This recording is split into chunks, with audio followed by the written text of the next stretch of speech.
খোকারও হয়েছে ছেলে 2 বছর হলো, আর তো মাত্র বছর 25 ঠাকুর মুখ তোলো।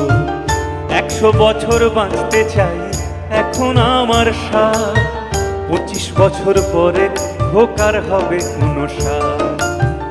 আশ্রমের ওই ঘরটা ছোট, জায়গা অনেক বেশি। আশ্রমের ওই ঘরটা ছোট, জায়গা অনেক বেশি। খোকা আমি দুজনেতে থাকবো পাশাপাশি, খোকা আমি দুজনেতে থাকবো পাশাপাশি।